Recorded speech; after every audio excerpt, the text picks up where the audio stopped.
कहते हैं कि देश का विकास ग्राम पंचायतों के विकास से जुड़ा होता है। ग्राम पंचायत स्तर पर ग्राम प्रधान इस कड़ी की प्रथम भूमिका निभाता है। वर्तमान परिवेश में यदि हम देखें तो आईटी एवं डिजिटल तकनीकों का किसी संस्था के विकास में अत्यंत महत्वपूर्ण योगदान होता है। इसी के दृष्टिगत पंचायती राज मंत्रालय भारत सरकार द्वारा देश की समस्त ग्राम पंचायतों के लिए वर्ष 2020 में ई ग्राम स्वराज एप्लीकेशन सॉफ्टवेयर का शुभारंभ किया गया। यह सॉफ्टवेयर पंचायतों की कार्यप्रणाली एवं उनके कार्यों को जनमानस तक पहुंचाने में योगदान अदा करता है। इस सत्र में हम ई ग्राम स्वराज एप्लीकेशन के बारे में विस्तार से समझेंगे और ये समझेंगे कि इसमें ग्राम प्रधानों की क्या भूमिका है। तो ई ग्राम स्वराज एप्लीकेशन सॉफ्टवेयर पर हमें जाने के लिए किसी भी ब्राउज़र पर eGramSwaraj.gov.in एंटर करना है, जैसे कि हम यहाँ पे कर रहे हैं। जैसे ही आप इसके होम पेज पे पहुँचेंगे, आप सर्वप्रथम ये देखेंगे कि यह एक simplified work based accounting application for Panchayati Raj यहाँ पे लिखा हुआ है। इसका तात्पर्य ये है कि ग्राम पंचायतों में कराए गए जो भी कार्य हैं, उन सभी कार्यों के सापेक्ष उसकी अकाउंटिंग की जाएगी। इस सॉफ्टवेयर के मुख्यतः 4 भाग हैं। पहला भाग पंचायतों की प्रोफाइल से संबंधित है, दूसरा भाग पंचायतों के कार्य योजना से संबंधित है, नियोजन से संबंधित है, तीसरा भाग पंचायतों के क्रियान्वयन से संबंधित है, जो कार्यों का क्रियान्वयन होगा, चौथा भाग पंचायतों की अकाउंटिंग से संबंधित है और वो ऑनलाइन पेमेंट प्रणाली से संबंधित है, जबकि ग्राम प्रधान और सचिव संयुक्त हस्ताक्षर से कैसे इस सॉफ्टवेयर के माध्यम से पेमेंट करेंगे।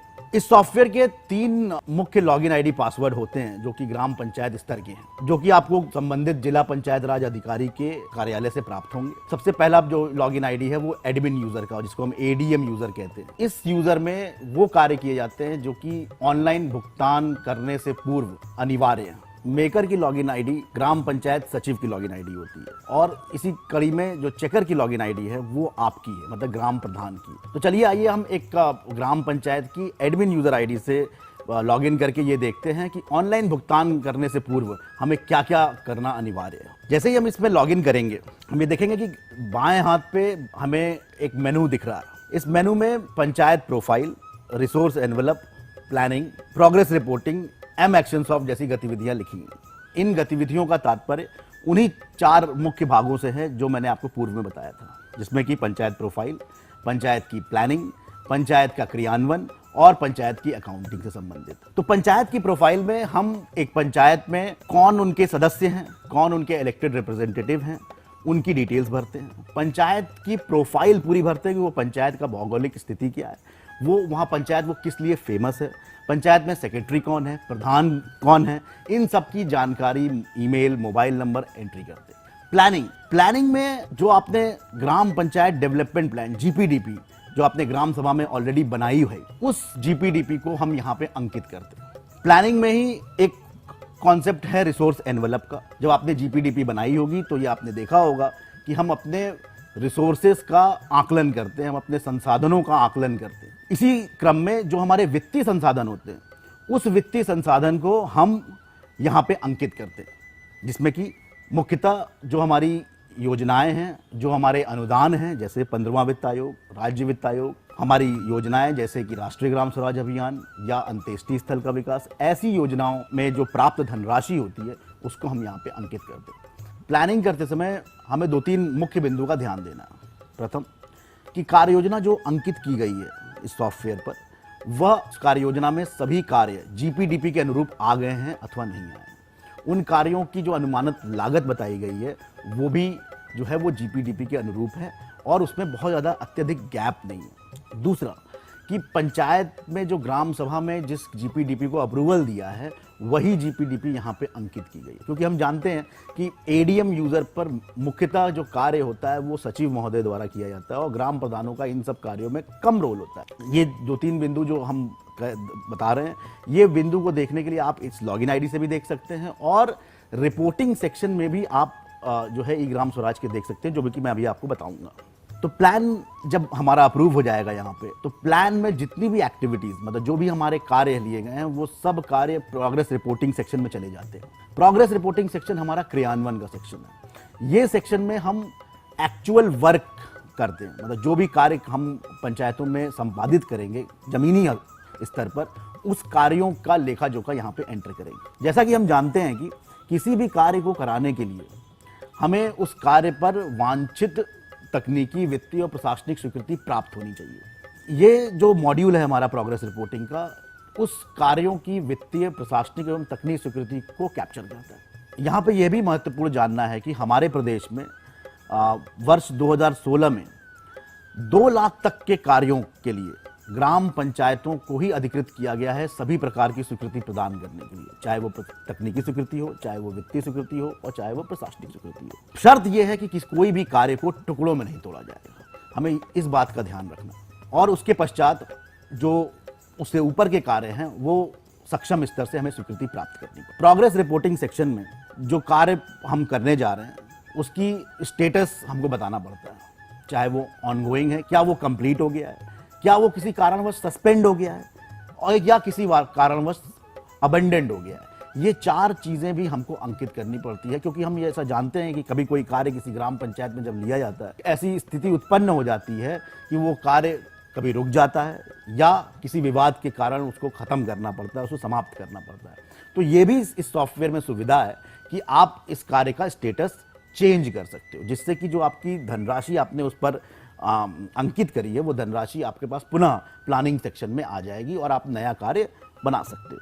प्रोग्रेस रिपोर्टिंग में कार्यों के अनुमोदन के पश्चात हमें प्रत्येक कार्य की भौतिक प्रगतिवार जियो टैगिंग करनी होती है। यह जियो टैगिंग हम M action soft mobile application के माध्यम से करते हैं। यह एप्लीकेशन पंचायती राज मंत्रालय द्वारा ही विकसित किया गया है, जिससे कि हम स्टेज वाइज प्रत्येक कार्य की जियो टैगिंग एडमिन यूजर के माध्यम से ई ग्राम स्वराज पर अंकित कर देते हैं। यह जियो टैगिंग अंकित करना इसलिए भी अनिवार्य है क्योंकि बिना इसके अंकित किए हम ऑनलाइन पेमेंट भुगतान नहीं कर पाएंगे किसी कार्य के अगेंस्ट। ऑनलाइन पेमेंट प्रणाली को समझने के लिए हमें एक और सॉफ्टवेयर के बारे में भी समझना पड़ेगा, क्योंकि यह सॉफ्टवेयर ई ग्राम स्वराज से इंटीग्रेटेड है और यह सॉफ्टवेयर के माध्यम से ही ऑनलाइन पेमेंट प्रणाली को हम क्रियान्वित करते हैं। इस सॉफ्टवेयर का नाम है PFMS, जिसको हम पब्लिक फाइनेंशियल मैनेजमेंट सिस्टम कहते हैं।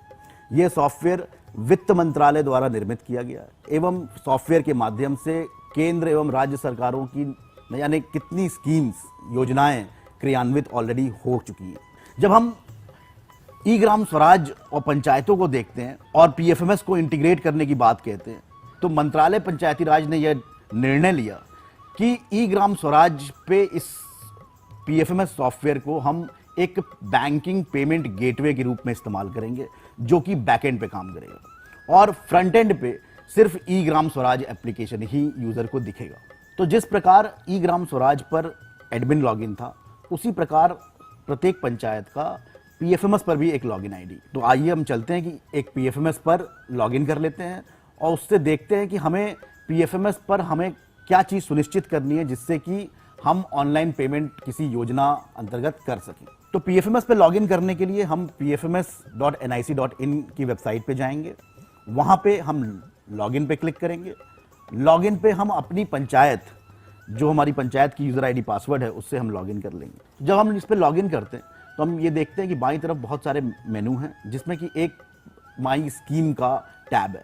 उस टैब में हमें मैनेज स्कीम के अंतर्गत जाना है और यह सुनिश्चित करना है कि हमारी जो स्कीम, जो योजना जिसके माध्यम से हम भुगतान करना चाहते हैं, उस योजना का अकाउंट नंबर, IFSC कोड वहाँ पे रजिस्टर्ड है और वो बैंक स्टेटस उसका अप्रूव्ड है। जब तक ये चीज़ आप ये सुनिश्चित नहीं करेंगे, तब तक भुगतान संबंधी कार्रवाई आप नहीं कर पाएंगे। और यह PFMS पे कार्य किसी भी योजना में एक ही बार हमें करना होता है। PFMS सॉफ्टवेयर पर जब हम ये सुनिश्चित कर लेते हैं अपने योजनावार, तो हम पेमेंट करने के लिए तैयार हो जाते हैं। अब हम वापस आते हैं ई ग्राम स्वराज एप्लीकेशन पे और आपके लॉगिन से, मतलब चेकर के लॉगिन से हम ये देखते हैं कि आपकी क्या भूमिका रहेगी इस सॉफ्टवेयर में और हमें क्या क्या कार्य करने हैं और किन किन चीज़ों का ध्यान देना है। तो हमने यहाँ पे एक चेकर से लॉगिन कर लिया है।